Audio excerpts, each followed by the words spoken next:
मंगलवार व्रत की विधि। मंगलवार का व्रत 21 सप्ताह तक रखना चाहिए। हर मंगलवार को नियम पूर्वक प्रातःकाल उठकर विधान से यह व्रत करें तो पुत्र, पौत्र तथा धन की प्राप्ति होती है।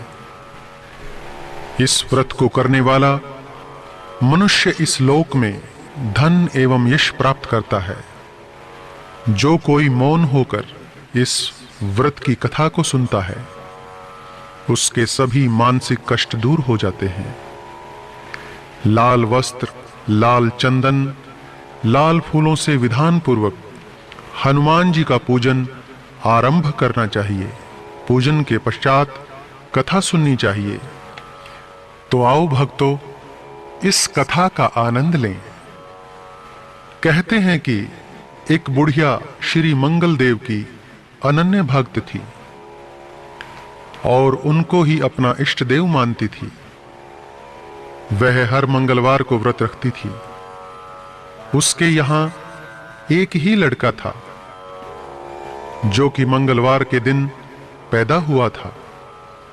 अतः उसका नाम भी उस स्त्री ने मंगलिया रखा था। ना तो वो स्त्री मिट्टी को खोदा करती थी और ना ही मिट्टी को लीपा करती थी। एक दिन श्री मंगल देव जी उस स्त्री की परीक्षा लेने के लिए साधु का रूप धारण करके उनके घर आए। उसके दरवाजे के सामने खड़े होकर हरि हर की आवाज लगाई। बुढ़िया ने आकर पूछा, महाराज क्या आज्ञा है? श्री मंगलदेव कहने लगे, माई बड़ी भूख लगी है, मैं भोजन तैयार करना चाहता हूं। यदि तू थोड़ी सी जमीन लीप दे तो तेरा बड़ा ही पुण्य होगा। श्री मंगलदेव की यह बात सुनकर बुढ़िया ने कहा, महाराज आज मैंने मंगलवार का व्रत रखा हुआ है, इसीलिए मैं चौका नहीं लगाऊंगी। हां, यदि आपकी आज्ञा हो तो जल छिड़क सकती हूं, उस पर आप रसोई तैयार कर सकते हैं। साधु वेशधारी श्री मंगलदेव जी ने उत्तर दिया, माई मैं तो गोबर लिपे हुए चौके पर ही रसोई तैयार करूंगा। बुढ़िया बोली, महाराज जमीन लीपने के अतिरिक्त मैं आपकी हर सेवा करने के लिए तैयार हूं। फिर भी मंगलदेव जी ने कहा, जो कुछ तू कह रही है इसको कभी सोचा भी है या नहीं? देख, जो कुछ मैं कहूं वह तुझे करना ही पड़ेगा। बुढ़िया ने उत्तर दिया, महाराज मैं पहले ही निवेदन कर चुकी हूं कि मैं आज मंगलवार की व्रती हूं, इसीलिए चौका नहीं लगा सकती। श्री मंगलदेव बोले, माई तो फिर ऐसा करो, अपने लड़के को यहां बुलाओ, उसको औंधा लिटाओ, मैं उसकी पीठ पर भोजन तैयार करूंगा।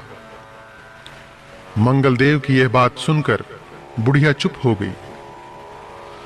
उसको चुप देखकर मंगलदेव बोले, माई तुम चुप क्यों हो गई हो?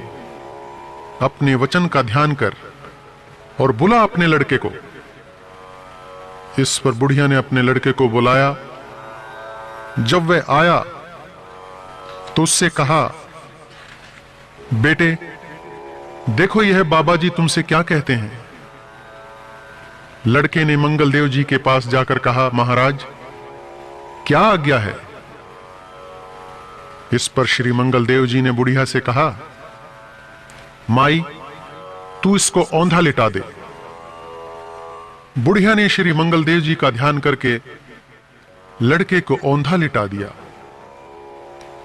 श्री मंगलदेव जी ने उसकी पीठ पर लकड़ियां रखकर आग जलाई और भोजन तैयार करने लगे। बुढ़िया से यह सब कुछ देखा न गया। बुढ़िया ने कहा, महाराज आप भोजन तैयार कर लीजिए, तब तक मैं घर का दूसरा काम देख लेती हूं।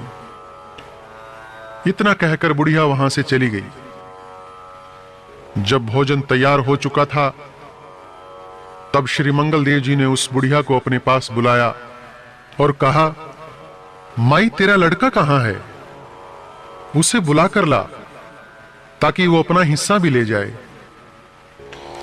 श्री मंगलदेव की इस बात पर बुढ़िया ने हैरान होकर कहा, बाबा, यह कैसे आश्चर्य की बात है। अभी अभी तो आपने उसकी पीठ पर भोजन तैयार किया है और अब आप उसे प्रसाद देने के लिए बुला रहे हैं। यह कैसे संभव हो सकता है जबकि वह मर चुका है? क्या आप उसे अभी तक जीवित समझते हैं? अब आप कृपा करके मुझे उसकी याद ना दिलाइए और भोजन पाकर अपनी राह लीजिए। लेकिन श्री मंगलदेव बोले, माई, तू जरा उसको बुला तो सही। बुढ़िया ने मंगलदेव की अत्यंत आग्रह करने पर जो ही मंगलिया मंगलिया नाम पुकारा तो मंगलिया एक ओर से दौड़ता हुआ आया। श्री मंगलदेव ने उसको प्रसाद दिया। इसके पश्चात श्री मंगलदेव ने उस बुढ़िया को और उसके पुत्र को अपना वास्तविक स्वरूप दिखाया, जिसके दर्शन पाकर वे गदगद हो गए। श्री मंगलदेव बोले, माई, तेरी मुझ में अटल श्रद्धा है, अतः तुझे कोई भी कष्ट नहीं पहुंचाएगा। उस स्त्री को इस प्रकार वरदान प्रदान करके मंगलदेव स्वर्ग को चले गए। यह सब प्रकार का सुख देने वाला जो व्रत हमने आपसे कहा है, जो कोई इस व्रत को करेगा उसको कभी दुख ताप नहीं सताएगा। यह स्त्री व पुरुष दोनों को करना चाहिए। इस व्रत को करने वालों को स्वर्ग व मोक्ष की प्राप्ति होती है। ओम